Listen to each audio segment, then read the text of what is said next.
یہ جو صحابہ تھے نا، ان پر رب رسول کی بات طاری ہو جاتی تھی۔ ہمارے ذہنوں میں جس طرح بعض چیزیں، بعض پریشانیاں طاری نہیں ہو جاتی، اس طرح ان لوگوں پر حضور کی بعض چیزیں طاری ہو جاتی تھی۔ مسند احمد کی روایت عرض کرنے لگا ہوں، جب آپ کسی چیز کو بہت زیادہ اہمیت دیتے ہیں تو آپ کے ذہن پر سوار ہو جاتی ہے۔ حضرت سعد بن ابی وقاص رضی اللہ تعالیٰ عنہ فرماتے ہیں، مسجد نبوی شریف میں عثمان غنی رضی اللہ تعالیٰ عنہ میرے پاس سے گزرے، میں نے انہیں السلام علیکم کہا، انہوں نے میرے طرف چہرہ اٹھا کر دیکھا بھی پر میرے سلام کا جواب ہی نہیں دیا۔ میں سیدھا امیر المومنین حضرت عمر فاروق کی خدمت میں گیا، میں نے کہا حضور کو رواج بدل گیا، جناب کیا ہوا؟ کہا عثمان کو سلام کی ہے، مجھے دیکھا بھی ہے، جواب ہی نہیں دیا۔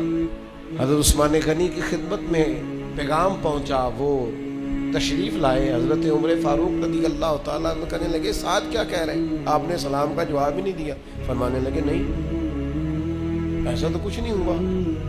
جناب سعد بن ابی وقاص نے یاد دلایا، کہا آپ کو یاد نہیں، آپ گزر رہے تھے میرے سامنے سے اور میں نے السلام علیکم کہا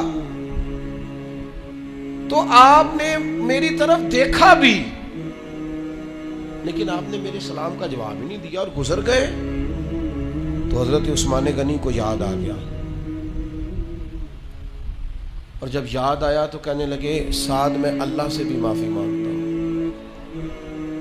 میں رجوع کرتا ہوں اپنے رب کی بارگاہ میں، توبہ کرتا ہوں، لیکن فرمانے لگے اصل بات یہ ہے کہ جب آپ میرے پاس سے گزرے تھے تو میرے ذہن میں حضور کا فرمان چل رہا تھا، اور فرمایا میں نبی پاک کے اس فرمان کو سوچ رہا تھا جو سرکار نے ایک دفعہ مجھ سے کہا تھا۔